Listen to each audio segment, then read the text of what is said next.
The most important AI shift will not look like a robot walking into your room. It will look like nothing. A search result that quietly gets better. A work tool that finishes a task before you ask. A message that sounds human, but was never written by a person. The future rarely arrives as one dramatic moment. It becomes normal, one small convenience at a time. First it helps you write. Then it helps you decide. Then it starts to act on your behalf, and one day you realize the background of your life is changed. This is not a video about robots replacing everyone overnight. That story is too simple. The real story is quieter, stranger, and more useful. AI is moving from being a tool you open, to becoming a layer underneath everything you do. Once AI becomes a background layer, it changes the rules of work, trust, identity, education, creativity, and even proof. The question is no longer, can AI generate text or images? The better question is, what happens when AI becomes the hidden operating system of daily life? The numbers already show the shift. Stanford's 2026 AI Index reports that generative AI reached more than half of the population within 3 years, and organizational adoption reached a huge majority. That means AI is not waiting for the future. It is already inside the routines of ordinary people and ordinary companies. But the strange part is that most people do not experience this as a revolution. They experience it as a better autocomplete, a faster summary, a cleaner photo, a smarter inbox, a more useful search, or a friend sending a message that feels slightly too polished. That is why the quiet takeover matters. Not because AI suddenly controls everything, but because we begin depending on it before we fully understand it. We stop noticing when a machine is helping us think. And once that happens, the biggest changes become almost invisible. The first place most people will feel this shift is work. Not because every job disappears at once, but because the rhythm of work changes. A task that used to take 1 afternoon becomes 20 minutes. A report that used to require a meeting becomes a prompt and a review. AI does not replace a job in one clean move.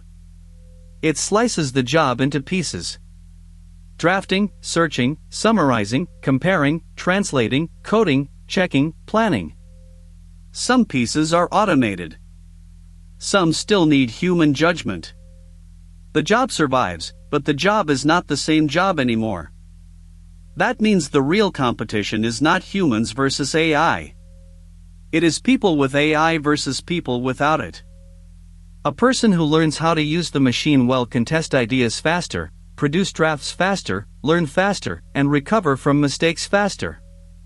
The dangerous part is not only that one person becomes more productive. It is that expectations change around everyone. Once a team sees what faster looks like, the old pace starts to feel slow. The baseline moves, and people feel the pressure before anyone calls it automation. This does not make humans useless. It makes certain human skills more valuable: judgment, taste, context, responsibility, empathy, and the ability to know when the machine is confidently wrong. The future worker is not just someone who can produce. It is someone who can decide what should be produced. The biggest gap may not be between technical people and non-technical people. It may be between curious people and passive people. The person who experiments every week will understand the new tools faster than the person waiting for a perfect instruction manual. So the practical advice is simple. Do not panic. Practice. Use AI to explain things you do not understand. Use it to draft and critique. Use it to compare options. But never outsource your responsibility. Treat it like an assistant with strange power and no real accountability. The next phase is even more important. AI is moving from answering questions to taking actions. These systems are often called agents. Instead of simply telling you what to do, an agent can open tools, follow steps, check results, and try to complete a goal. Think about the difference. A chatbot tells you how to book a trip. An agent compares flights, checks your calendar, suggests the best option, and maybe one day books it. A chatbot explains a spreadsheet. An agent cleans it, finds errors, and prepares the presentation. This is why standards bodies are paying attention. NIST launched an AI agent standards initiative focused on trusted, interoperable, secure agent systems. That may sound technical, but the human meaning is simple. If software can act for you, we need to know who it is, what it is allowed to do, and how to stop it.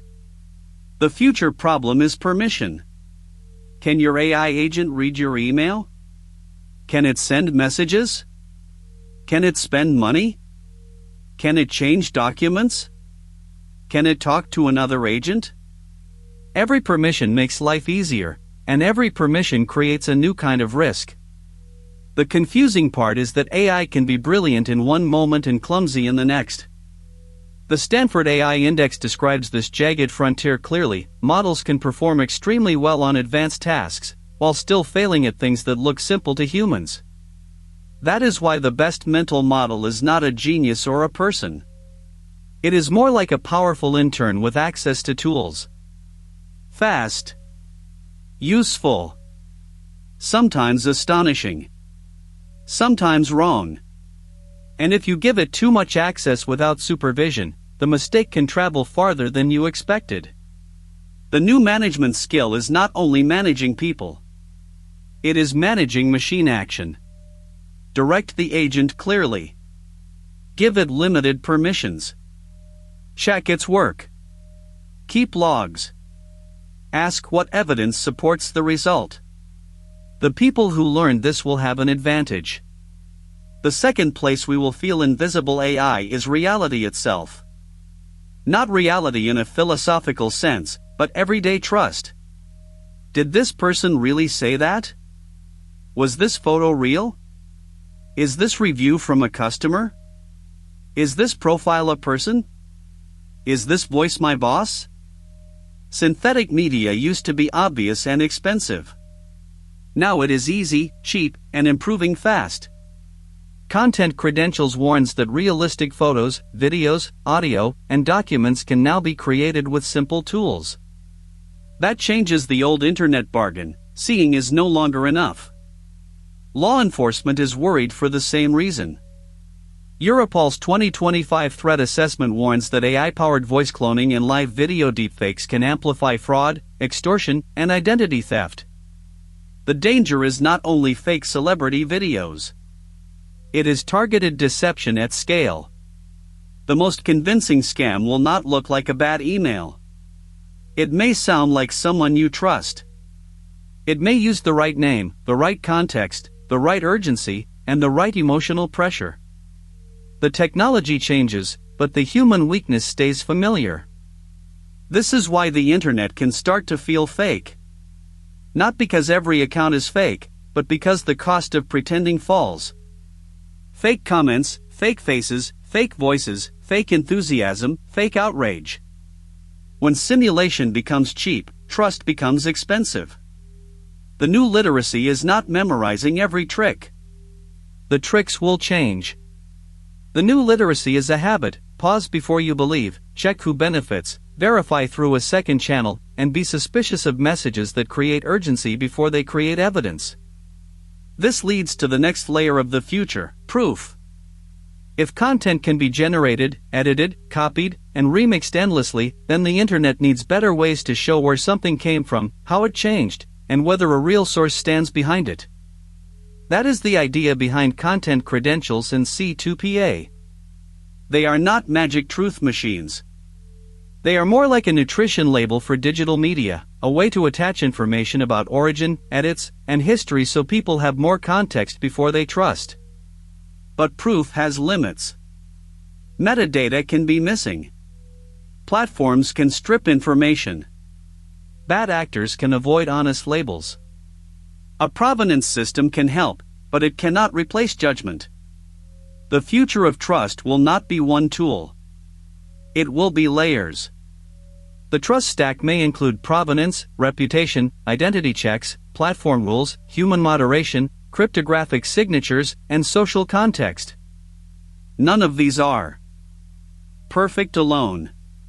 Together, they make deception more expensive and truth easier to defend. This is the twist: as fake content becomes easier, real human spaces become more valuable. Small communities, real creators, live conversations, trusted newsletters, local relationships.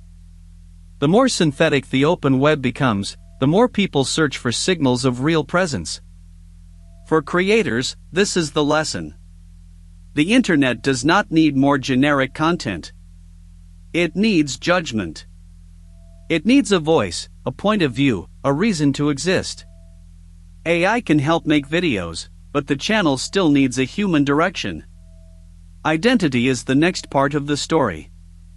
Your face, your voice, your typing style, your patterns, your location, your contacts, your habits. These are not just personal details anymore. They become signals systems can read, copy, predict, and sometimes exploit. A password can be changed. A face cannot. A voice can be recognized, but also cloned. A writing style can feel personal, but also imitated. The closer identity becomes to biology and behavior, the more powerful it becomes, and the harder it is to reset. Personalization feels helpful because it is helpful. A system that knows your preferences saves time. But the same memory that makes a service useful can also reveal your vulnerabilities. What calms you, what annoys you, what you buy when you are tired. The most intimate future interface may not be a screen. It may be an AI that remembers how you feel. It notices the topics you avoid, the words that work on you, the tone that keeps you engaged. That can be comforting. It can also be manipulative. An AI companion can feel like a friend, but it may still be a product. That does not make it evil. It makes it complicated. When something sounds caring, remembers everything, and is optimized for engagement, we need a new kind of emotional caution. The human question is not only what can be automated. It is what should stay difficult. Some friction protects us. Some slowness gives us time to think. Some human effort creates meaning precisely because it is not instant. So what do humans still own? Not perfect memory. Not instant generation. Not endless output. Machines will beat us at those. Humans still own meaning, responsibility, lived experience, moral judgment, and the ability to care about consequences. When output becomes cheap, taste becomes rare. Anyone can generate 10 versions. Fewer people can tell which one matters. The future does not reward the person who makes the most noise. It rewards the person who can choose, refine, and stand behind a decision. Attention becomes a battlefield. Every feed, app, assistant, and recommendation system wants to shape what you notice next. The new skill is not simply using AI. It is protecting your attention while using AI, so the tool expands your thinking instead of replacing it. The best use of AI is not letting it think for you. It is using it to challenge you. Ask for the counterargument. Ask what you are missing. Ask for a simpler explanation. Ask for sources. Then make the choice yourself. The worst use of AI is not making a silly image.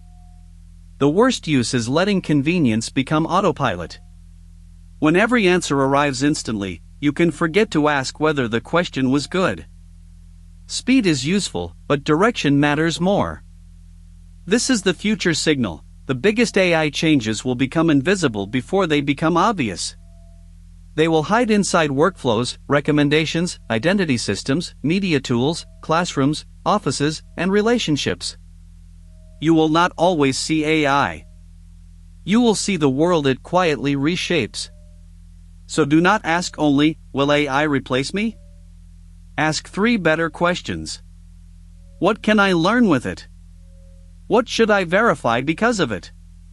And what part of being human do I want to protect more carefully now that machines can imitate so much? The next decade will not belong only to the people with the strongest tools. It will belong to the people who combine speed with judgment, automation with responsibility, and curiosity with caution. The future is not asking us to become machines. It is asking us to become more deliberate humans. The real question is not whether AI is coming. It is already here. The real question is what we allow it to become invisible inside. Our work? Our media? Our friendships? Our decisions? Our identities? Some of that will help us. Some of it will test us.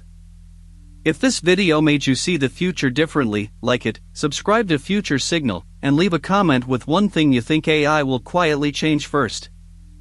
The next Future Signal may not be louder. It may simply be harder to notice.